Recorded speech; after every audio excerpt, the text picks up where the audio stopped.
everyone that every panel talks to each other first, communicate with each other. That means that you have to listen to what Golan says. Golan has to listen to what you say. That's a reaction to the other one. That should be a point. And then you talk with each other about each other's presentations according to Yael's questions, or whatever you want to, or free associate. What did you learn? What kind of association? You can speak to him. What are your objections? What do you take for it? How does it relate to your own philosophy and worldview? And then everyone, the audience, will participate. We'll leave time for that. Okay? So I feel quite a long way away. You're sure this is... Yeah, it's okay. Like this? Okay. All right. Okay, well, first of all, as I said before, it's really nice to be here. I want to thank Anaya for organising it and for inviting me. And it does feel very appropriate. I mean, I'm sure one could always argue this wherever you are, but nevertheless it feels very appropriate to be doing this in Israel with these discussions of hospitality and what it means to be encountering others and so on. I've taken seriously the invitation to speak, as I read it, at least to speak quite personally, and to try and communicate something about why psychoanalysis has been a kind of home for me, although an ambivalent one. I published a book quite a long time ago now, about 25 years ago, called For and Against Psychoanalysis. And at the time, I was working in the Tavistock Clinic in London, which is a psychoanalytic training centre. So it was quite, in a way, a provocation to even have that in the title. And it was very much my sense of it, that I both belong in this thing and don't. So already I'm describing something which is quite complex and does make me feel a bit like family, but anyway. Can you first just tell a little bit about yourself? Yeah, it's quite a bit in the talk about it actually, but very briefly. So I'm a professor of psychology at Berkeley, which is part of the University of London, and I've worked there a very long time. But I also worked for 20 years in the National Health Service in England as a clinical psychologist working with children and families. And in the last 10 years of that period, the 1990s, I was consultant clinical psychologist and vice dean at the Tavistock Clinic, which is a National Health Service-based training centre for psychoanalysis and family therapy. And I was actually in the systemic group, the family therapy group. In that period, I also did quite a lot of work around child sex and abuse, and I was in I think one of the first health service-based teams working with sexually abused children in the 1980s in England once all that started to come out of all the work in that period. So, but I haven't done any clinical work now since 2000 when I left the Tavistock to go to full-time academic work, thinking life would be easier. Turned out different. And actually one of the uneasinesses about that, which again I might mention, I can't remember in this paper, is that I set up within the School of Psychology at Berkeley, which was an increasingly cognitive neuroscientific psychology department, and a very, very successful one, very well known around the world, mostly for its brain science stuff. I set up a Centre for Psychosocial Studies, which I'll explain a little bit in a minute, in about 2000, and in about 2007, in the UK we have a research exercise where every 6-7 years all the research is produced by every department in every discipline is judged by various panels, peer panels, and a lot depends on this, both status but also money, research funding from the government. Anyway, the neuropsychologists and the cognitive psychologists and so on, the cognitive scientists, decided that my group were a liability for them, because we wouldn't be understood by psychology panels working theoretical stuff and critical psychology and psychoanalysis. And I ended up being a sociologist. It was very interesting for that exercise. And as a consequence of that and the fallout of that, myself and just 4 other colleagues managed to found a new department within Birkbeck. I was in senior management in Birkbeck at the time, and I was able to leverage my position was what's now called a pro-vice chancellor, and was able to leverage that position to create a whole new department. We've got staff, we've got 15, 16 or more permanent staff now, and a lot of other staff. And it's a department which has got a clinical side to it. We run a master's training in psychodynamic counselling and psychotherapy, and it's got a theoretical side. I, in fact, run an MA in psychoanalytic studies, but there's stuff on culture, diaspora, ethnicity, education, that kind of stuff as well. My department is now about to disappear in another restructuring, which I think might be the end of me at the university, but well, that's another question. And I've written a lot over the years on psychoanalysis, social theory, always about psychoanalysis applied more outside the clinic, and that was the title of one of my books. And in recent years I've got very interested in questions of witnessing, testimony, and transgenerational issues. So my last book was called that, actually. It was called Those Who Come After. And it was about post-memory and... What was its name? Those Who Come After. Yes. You also wrote an introductory book about Freud. I wrote one brief introduction to psychoanalytic theory, which is not at all brief, it was kind of ironic. and I also wrote a very short book called Simply Freud, with the best thing about that is that my pajama top is a kind of picture of the cover of Freud's smoking and stuff. So I got a t-shirt out of it, but no, very little royalties. Anyway, so I'll talk a bit about the full psychoanalysis. It would be hard, I'm going to read this, it would be hard to wriggle out of the admonishment that an attachment to psychoanalysis always happens more for personal than for intellectual reasons. After all, the great founding text of the new science, the interpretation of dreams from 1900, had at its centre a set of dreams dreamt by its author, Sigmund Freud. Of few or, if any, other sciences could it be asserted that the dreams of its originator not only motivated it, but actually constituted its scientific credentials. Freud's achievement here is really quite extraordinary. At a time in which the scientific revolution was paying off in ferocious advances in knowledge and technology, and science itself was perhaps at its most esteemed, Freud came along and announced that its source was in dreams. And behind these dreams were all sorts of peculiarities, including embarrassing ones. For example, perhaps the most egregious one, an element in one of Freud's central dreams in the interpretation of dreams, the Count Thumb dream, is traced back to a memory of urinating in his parents' bedroom and being faced by an irate father who declares, "The boy will come to nothing." This paternal injunction flatly contradicted Freud's mother's endorsement of him as special, golden as Iggy, and clearly rankled with him through much of his life. Freud comments, "This must have been a frightful blow to my ambition, for references to this scene are still constantly recurring in my dreams and are always linked with an enumeration of my achievements and successes, as though I wanted to say, you see, I have come to something." Given that Freud also declared the interpretation of dreams to be a portion of my own self-analysis, my reaction to my father's death, it takes little imagination to see that this founding text of psychoanalysis is born from a fairly infantile emotion, that of embarrassment due to incontinence. How often can one openly say this about an intellectual activity? Or rather, how often is it admitted that this is the case? A special contribution of psychoanalysis is that it breaks down the division between different kinds of knowledge and opposes the fetishizing of objectivity in the humanities and social sciences, as well as in clinical practice.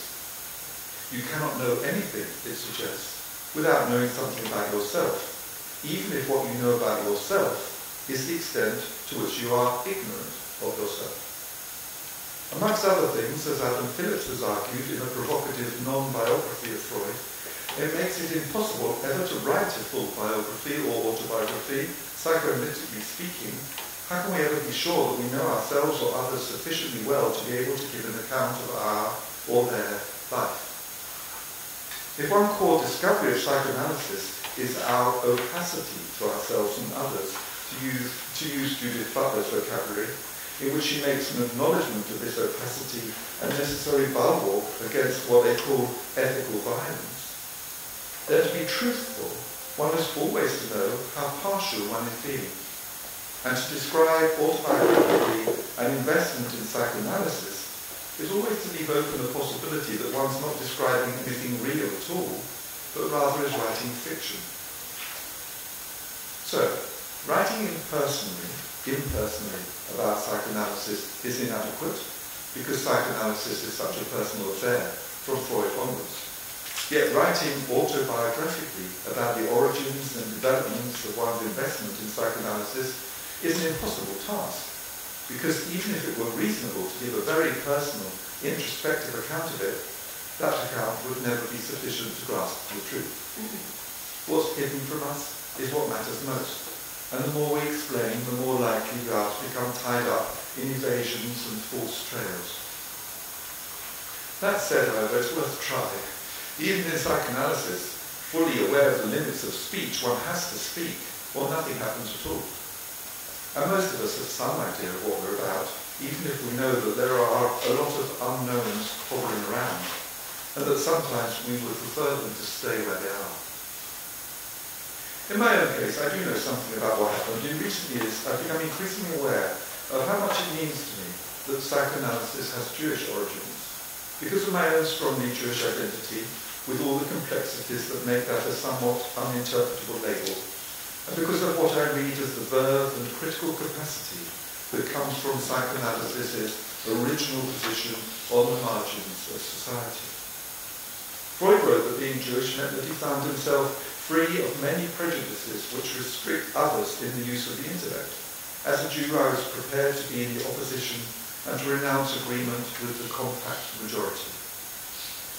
Both accepted and rejected, emancipated and excluded, educated and denied status, fought and died, for those of you that know the model. Jews of Freud's time and class stood on the outside, looking in, wishing for a full entry into European culture, but also turning an ironic, acerbic eye to the goings-on of their supposed superiors. In this sense, psychoanalysis was specifically Jewish, as indeed it was in terms of the ethnicity of its early adherents. And Freud's Jewish identity was crucial to the invention of psychoanalysis. This has had numerous effects, not all of them comfortable, and there's plenty of evidence that psychoanalysis's Jewish heritage or resonance or trace has at times been problematic, both for and within the international psychoanalytic community. For me, however, echoing Anna Freud's message at the inauguration of the Sigmund Freud Professorship at the Hebrew University in Jerusalem, this Jewishness could serve as a title of honor. It's a quote from Anna Freud. Certainly there's something that can be very attractive in finding oneself on the margins, so in a peculiar way special, despite the insecurity of this position. And this might be part of the pull towards critical disciplines and the privileged position they claim, able to see through what other people take for granted. Both Jewishness and psychoanalysis, with their esotericism and slightly uncanny complexities, fit this bill.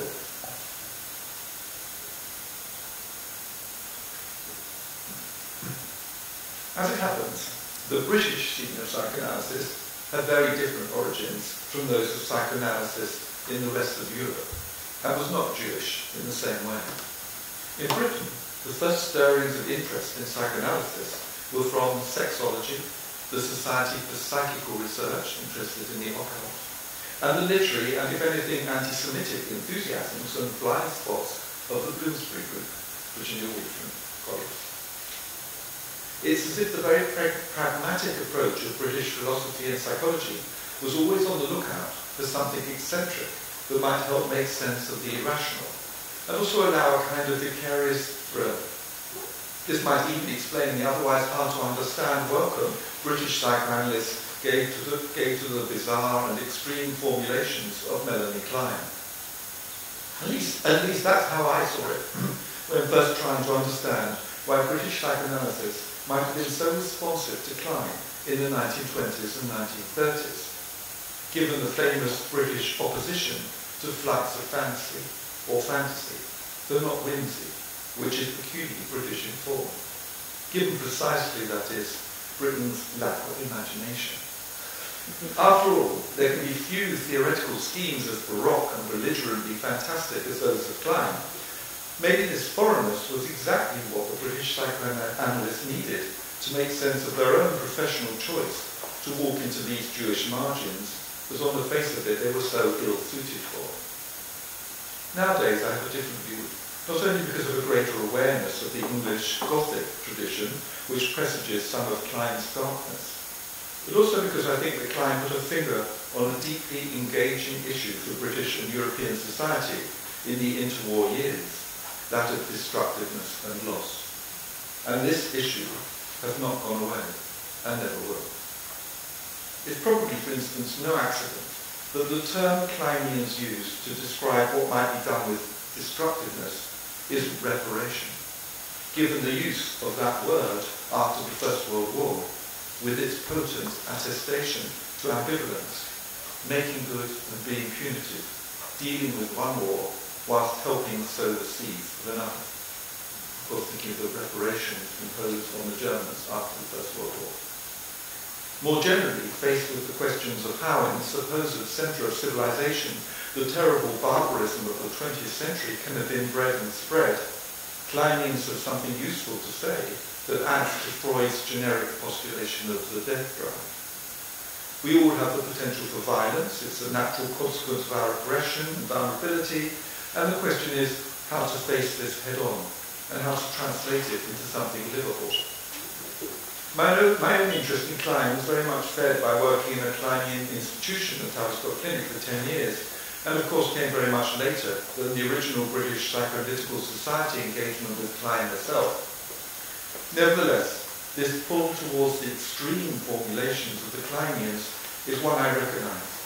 What is the point of psychoanalysis if it only deals with the normal and the rational, with developmental sequences and paths to adaptation? Why follow it if it does not burst the conventional at the seams, does not offer some critical awareness of the damage done to people by the world in which they live, and if it does not provide a vocabulary and structure for noticing and investigating and, if possible, ameliorating the extremes which we all have at some point to face. Kleinian language does this well, even excessively, but I've never felt quite comfortable with it. I think the problem is a religious one. Kleinian metapsychology is so powerful, so all-encompassing, that it can turn into a way of knowing the truth that brooks few contradictions or uncertainties. In my case, this was helpful for a while, sustaining my flight to the margins as I negotiated a behavioural training in clinical psychology at the Institute of Psychiatry in London in the 1970s, when Hans Eysenck was professor of psychology there, and trying to put together a commitment to radical politics with some thinking and practice on psychotherapy. I could see the links. Projection and introjection are useful notions in trying to understand how inner and outer lives might be entwined, how, for example, social suffering and psychological suffering, what I now theorize as the unhyphenated psychosocial, might be intimately connected with each other.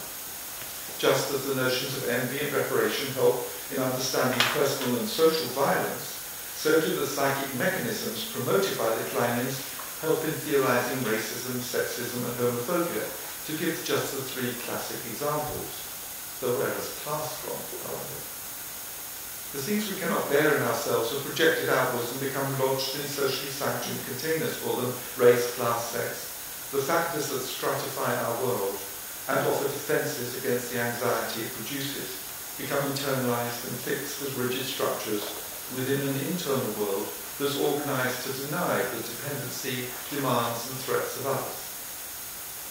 The embodied, intuitive approach of the Kleinians helps to make sense of all this, and has productively informed my own engagement with feminist psychoanalysis, explorations of racism and anti-Semitism, and latterly of post-colonialism. But there was something else too, even more exotic, which came along in the 1980s and 1990s in the name of Lacan. Why Lacan? There were certainly some scholarly sources for this, especially Rosalind Howard and John Ellis's Language and Materialism from 1977, which helped introduce French post-structuralist thinking into the social sciences in the UK, and which gave me a vocabulary that I did not understand, but about which I could sense something excitingly original. In 1982, Juliet Mitchell and Jacqueline Rose, both hugely important figures for me to this day, brought out their path-breaking collection of Lacan seminars on sexual difference, feminine sexuality, Jacques Lacan and the École Freudienne, following up Mitchell's profoundly significant Psychoanalysis and Feminism, first published in 1974, which has shown the possibilities for radical thinking to be found in a psychoanalysis inflected with the Lacanian sensitivity.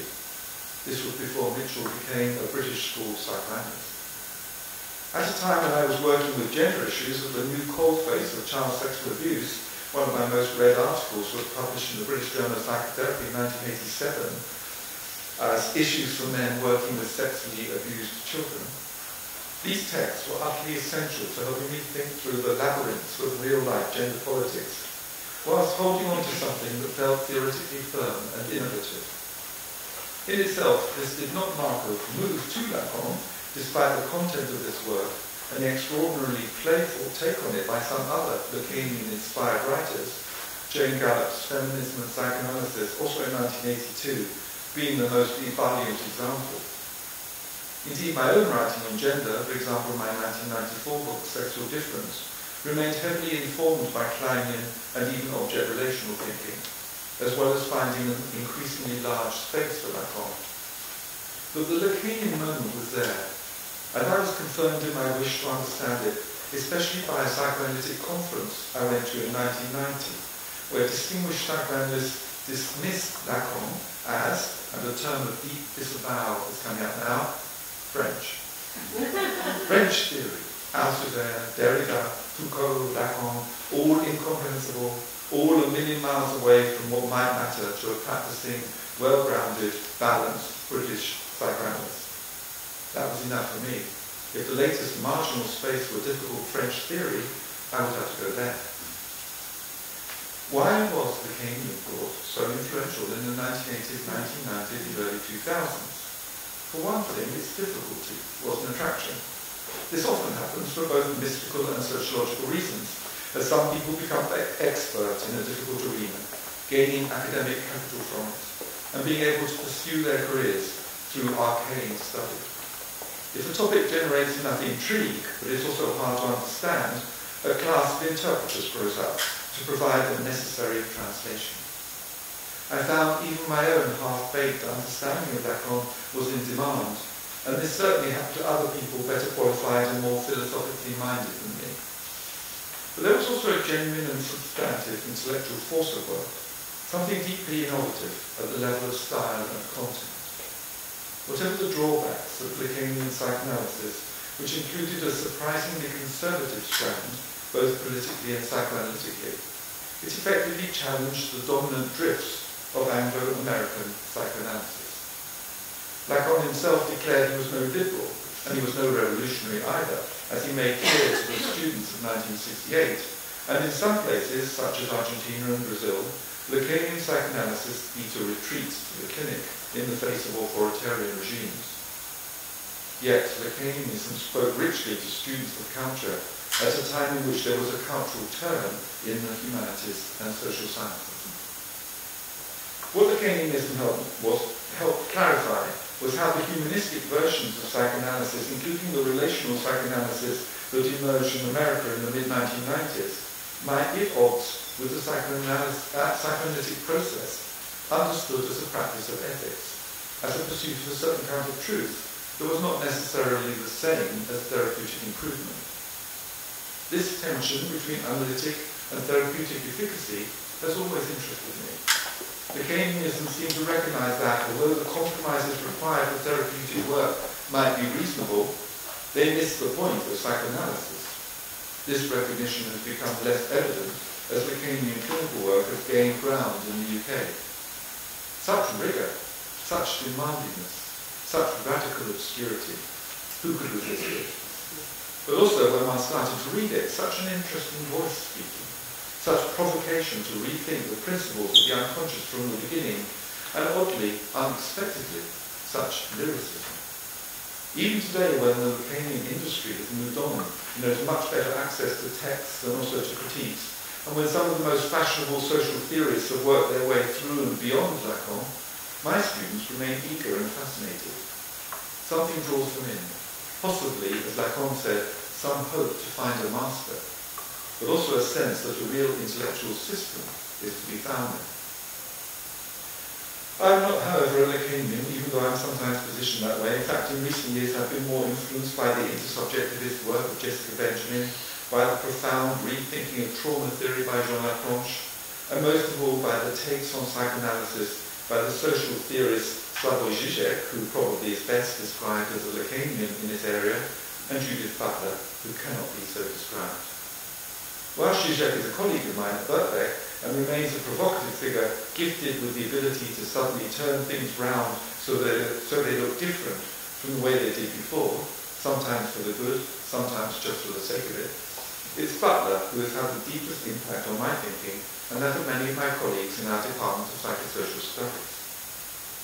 Why Butler in relation to psychoanalysis? Because in their rethinking of Freud on mourning and melancholia and of Laplanche on otherness, in their reconceptualizing of the opaque unconscious in connection with recognition and ethics and anatomy of Klein and in the context of non-violence, Butler has offered, to my mind, a prolonged and profound mapping of how psychoanalysis can function as social theory and radical intellectual practice. They are a genuinely psychosocial thinker in this respect, and also a generous one. It's to their work, that's Butler's work, that I return frequently when looking for concepts that can make sense of social suffering and personal politics.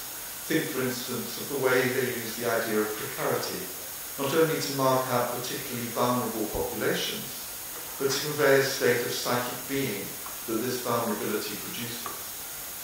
Butler is a rigorous, detailed intellectual, cautious and exact, at odds with the flamboyance of Žižek, who is also, it should be said, no fool, even though he likes to cultivate that. There is a sense of substance in their work, even in the brief text, that seems to me to make it enduring. This is why it's disappointing that psychoanalysts are not great readers of these engaged philosophical and, of course, increasingly Jewish writings. When Butler came to speak at the British Psychoanalytical Society in 2015, they were heard respectfully, even enthusiastically, but by a very small audience of psychoanalysts, for whom this work was alien. Yet they spoke about Klein and reparation. On the other hand, when Butler and Jacqueline Rose treated us at Birkbeck to a conversation the very next day, the large lecture theatre was full, and the debate on violence caught fire. Where is the imaginative engagement of psychoanalysis with exacting philosophical thinking? Not, I'm afraid, in those who are officially identified as psychoanalysts, and whose clinical work, which is often excellent, does not seem to provoke them into critical social theory. My own work has developed in a number of different directions in recent years. For a long time, I've been concerned with the study of various forms of identity, drawing on contemporary psychoanalytic ideas as well as those deriving from social psychology, feminism, and post-colonialism. After nearly 30 years, however, I shed my psychologist identity in the 2000s, leaving clinical work in 2000 and the Department of Psychology at Birkbeck in 2007, and focused on the development of psychosocial studies as a transdisciplinary space. Faced with what I saw as the increasing normativeness of a psychology reduced to cognitive neuroscience, I formed the interdisciplinary Department of Psychosocial Studies and I felt freed up to explore a variety of topics that might not easily have been absorbed into the categories of academic psychology. These include historical issues surrounding the political investments of psychoanalysis in Europe and in Brazil, questions concerning the place of psychoanalysis in contemporary thinking on the social sciences and humanities, post-colonialism and racism, and in particular, questions of memory, identity, mourning, and historical transmission, all bundled together in the notion of haunting. Psychosocial studies has been a freeing location for this work because it operates in a transdisciplinary way across psychology, sociology, and several related fields, anthropology, feminism, post-colonial studies, queer studies, to examine how psychic and social processes can be understood as always implicated in each other, as mutually constitutive, co-produced, or abstracted levels of a single dialectical process. I'm afraid that's a quote from one of my own obscure pieces. Psychoanalysis has served as one of the central planks of this development, which encompasses a great deal of methodological diversity.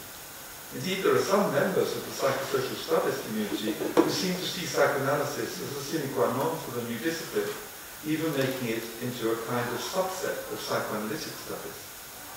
Despite the fact that I actually run an MA program in psychoanalytic studies and use psychoanalysis in all my work, centering my scholarly activities on it, and indeed having a professional investment as an academic associate of the British Psychoanalytical Society, I am opposed to the psychoanalytic saturation of a new space. For me, it's precious to have the freedom to move around intellectually, sampling and garnering material and ideas as needed, without necessarily feeling completely absorbed in any one way of thinking. This is perhaps another version of my reluctance to be aligned to any one school of psychoanalysis, and even within psychosocial studies, I've at times used one psychoanalytic approach against another, in order to argue against any kind of dogmatic adherence to one type of expert knowledge. Still, psychoanalytic practices have become a model for some aspects of psychosocial work, especially psychoanalysis's focus on the intense study of individuals, its explicit engagement with ethical relations, and its traversing of disciplinary boundaries across the arts, humanities, and social sciences. Perhaps within psychosocial studies, the intellectual versatility of psychoanalysis will come to show itself because of the freedom that this space allows to systematic critical thinking across boundaries. But this depends on ensuring that psychoanalysis has prospects for development in the academy and is not defined solely as an institutionalized clinical practice, however important this practice is for generating psychoanalytic theories, and however useful the institutions might be strategically, though also limiting and coercive in a conservative way. The place of psychoanalysis in the university has always been a contested one. Freud started the debate, arguing that a medical student would derive benefit from being taught psychoanalysis at the university, though it would be limited. For the purposes we have in view, he wrote, it will be enough if he, that's the medical student, learns something about psychoanalysis and something from it. Lacan, too, warned of the reductions produced by trying to contain psychoanalytic understanding in the mode of knowledge characteristic of the university. Lacan regarded himself as misunderstood within the domain of the university, and despite his use of university premises, emphasized how academic understanding systematically reverses psychoanalytic understanding. Here he is, for example, in Seminar 17, commenting that the person working in the realm of the university discourse cannot do anything other than reverse my formula. That is, give it a significance that it has to be, that is, give it a significance that, it has to be said, is strictly contrary to the truth. We have this lovely analogy. He talks about how when teaching at the École Normale, there was a complaint from the students using the library above where he was teaching because of all the cigarette smoke that was coming up through the ceiling and through the floor and obscuring their vision in the library. There's a lovely idea that the smoke that comes up from the psychoanalytic teaching obscures what these people are trying to do in their rational way. Anyway, the formulaic way in which the discourse of the university attempts to constrain the free wandering of Lacanian speech automatically distorts everything and makes it impossible to understand the subject. In my smaller way, I've also argued that we have to be very cautious when moving from the clinic to the applications of psychoanalysis outside it. There's no guarantee, indeed quite the opposite, that concepts which have a certain meaning when used to address clinical phenomena, for instance transference, refer to the same phenomena when used in the broader social terrain, for instance in pedagogy or politics or research. Nevertheless, the vibrancy of psychoanalysis is not always attested to by its workaday practices in the consulting room, and certainly not in most of its official societies, which at times have shown themselves only too available for adaptation to the requirements of social norms, even when these are conformist or authoritarian, as in Argentina, Brazil, and Nazi Germany. Psychoanalysis indeed has plenty of problems, not just the familiar doubts about its scientific status and its effectiveness as a mode of therapy, but also more political questions about sexism, racism, and now transphobia. Yet somehow it stays alive as a way of approaching the complex social and personal issues with which, as contemporary subjects, we are faced.